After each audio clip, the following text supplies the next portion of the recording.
대한민국 국민 모두가 승리하는 그날까지. 안녕하십니까, 알뜰맨입니다. 3대 지수는 모두 혼조세를 보였고요. 원달러 환율은 1335.31원으로 0.56% 상승을 했습니다. 빅스 지수는 0.39% 상승을 했고요. 2년물, 10년물 국채금리는 하락을 했고 30년물 국채금리는 0.02% 상승을 했습니다. MSCI 코리아 ETF 지수는 마이너스 0.14% 하락을 했고요. 달러 인덱스는 마이너스 0.03% 하락을 했습니다. 특징적인 주식들은 다음과 같습니다. 먼저 애플은 이번 주 초 중국에 있는 아이폰 제조사의 주요 폭스콘 공급 업체에서 시위가 발생한 후에 주가가 하락을 했는데요. 또한 코로나19 부활에 따른 최근 제조업 폐쇄가 이번 휴가철에 공급을 저해할 수 있다라는 우려도 발생하면서 마이너스 1.96% 하락 마감을 했습니다. 액티비전 블리자드는 페트럴 트레이드 커미션이 마이크로소프트 블리자드의 인수를 막기 위해 소송을 제기할 수 있다라고 발표한 후에 주가가 마이너스 4.07% 하락 마감을 했습니다. 전거래일 추수감사절 휴장 이후 이날은 1시에 조기 폐장을 했습니다. 지난 3분기까지 소비자들은 계속 소비를 늘리고 있었지만 소매업체들의 실적 경고로 인해 연말 쇼핑 기대치는 크게 줄어든 상태입니다. 이번 블랙 프라이데이부터 월요일날 사이버 먼데이까지 1억 6,630만 명의 쇼핑객이 쇼핑을 나설 것으로 추정이 되며 이는 지난해보다 800만 명 늘어난 것으로 2017년 이후 가장 많은 수치입니다. 하지만 S&P 글로벌에 의하면 이번 연휴 매출은 지난해 대비 4.5% 늘어날 것으로 보이며 지난해 12.6%보다 둔화할 것으로 전망하고 있습니다. 이는 인플레이션의 여파로 소비가 다소 둔화될 것이다라는 전망입니다. 현재 중국의 코로나 봉쇄 조치도 시장에 악영향을 미치고 있습니다. 중국 인민은행이 지급 준비율을 25bp 인하하면서 5천억 위안의 유동성을 공급하겠다라고 밝혔지만 경기를 얼마나 받칠 수 있을지는 미지수입니다.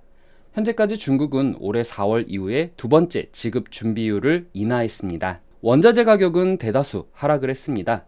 천연가스는 마이너스 6.92%, 가솔린은 마이너스 4.64%, 미국면은 마이너스 3.31% 하락을 했습니다. 패드워치에 의하면 연준이 12월 회의에서 금리를 50bp 인상할 확률은 75.8%, 75bp 인상할 확률은 24.2%로 나타났습니다. 1월물 서부 텍사스산 원유 WTI 가격은 전장보다 1.66달러 하락한 배럴당 76.28달러, 2.13% 하락 마감을 했습니다. 중국의 코로나 확진자가 증가하면서 중국에서 방역 기준이 다시금 강화하고 있는 상황입니다.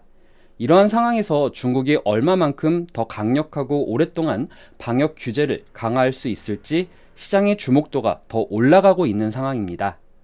또한 EU 회원국들의 러시아산 원유 가격 상한제 합의가 난항을 겪고 있습니다. 기존 배럴당 65에서 70달러 정도 고려가 되고 있는 보도가 나왔지만 상한선을 두고 회원국가의 의견이 좁혀지지 않고 있습니다. 러시아 원유 상한에 대한 제재는 5일부터 적용이 됩니다. 금일 국내 증시는 3분기 이후 소비가 줄어들고 있을 것이다라는 우려와 중국의 강화되고 있는 봉쇄 조치, 그리고 최근 중국 봉쇄 조치로 인한 시위 등으로 인해 이러한 여파들이 국내 증시에서도 전해질 것이다라고 생각을 합니다. 물론 시장의 큰 이슈는 부재하기 때문에 확실한 지표가 나오기까지 등락을 보이며 박스권 안에서 움직일 가능성이 크다라고 생각하는 뷰는 여전히 동일합니다.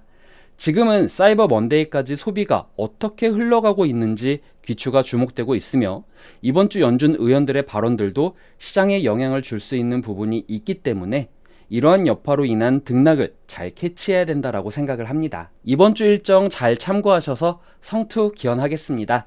11월 28일 월요일에는 11월 댈러스 연방준비은행 제조업지수와 존 윌리엄스 뉴욕 연은 총재의 연설이 준비가 되어 있고요.